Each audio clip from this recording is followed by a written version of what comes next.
Thanks, Steve. Okay, well, we've had some really great talks this evening, some really informative, so I'm sorry, but just prepare yourself for some mindless, raw nonsense. Fuck it, put on your 3D glasses if you want. Let's give this a go. Okay, ready? Okay, so we're going to start, when the slide goes, with some audience participation. Here is a list of things that have been called in my lifetime. How many of you in the audience tonight have ever called a ginger person any one of these? Put your hands up. Come on, we're all friends here. Hands up, hands up, hands up. You're lying if you haven't put your hand up. Okay. I'm going to take this opportunity to thank you very much, first of all, for your honest participation, and secondly, from every ginger person that you ever rude to, screw you. All right, thank you. Okay, and I've been a ginger person since, well, before I can actually remember. In fact, you can see me on the right there being a ginger twat, in the middle being a ginger wanker, and unbelievably on the left being a ginger ninja.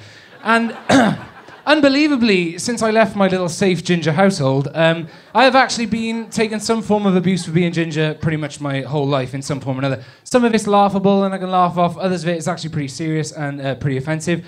And what's always bothered me about that is not necessarily that kids have done it. You expect a little bit of teasing in school. But that actually adults find this funny as well. This is something that we socially accept. So adults think that this is something that we can do and is fine for children and all sorts of people to do in public places.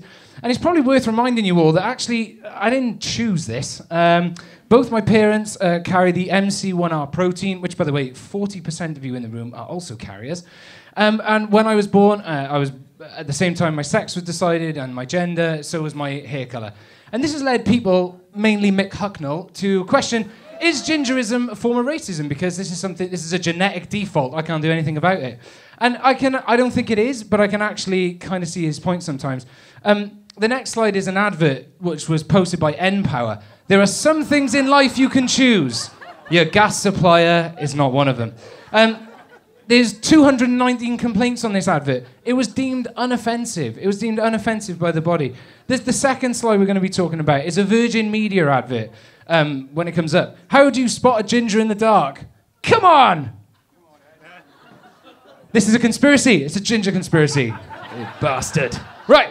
How do you spot a ginger in the dark? This was actually made it to print in the Metro, but it was actually was deemed offensive. It was for the show Dating in the Dark, where you're supposed to choose personality over looks.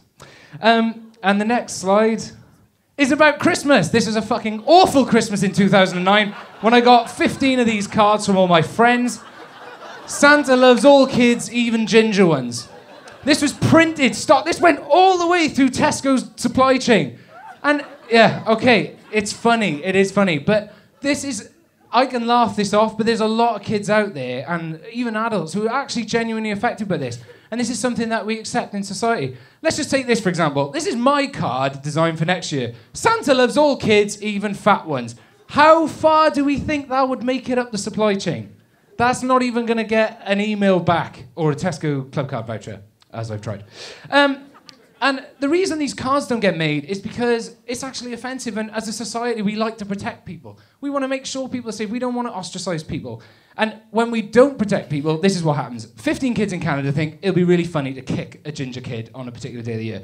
And if we actually want this change, it needs to come from adults first. Like, we need adults to accept this is actually really unacceptable. I've had several situations where it's been really embarrassing. And if there are going to be certain things that change, these are the first things I want changed.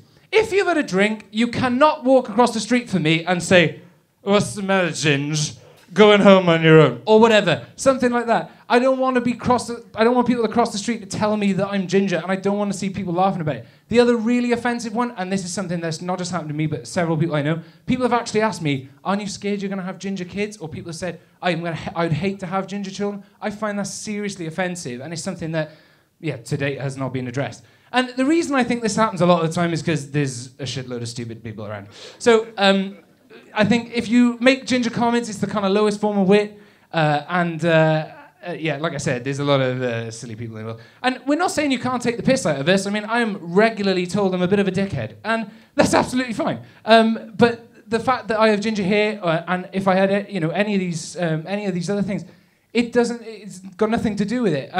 So my main point really is that I think every ginger person, we don't want the law changed, we don't want some government think tank to come up with something.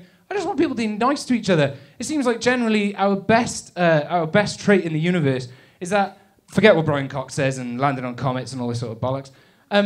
our best thing is that we're nicer to each other. We look after each other and we protect each other and we want people to be who they want to be.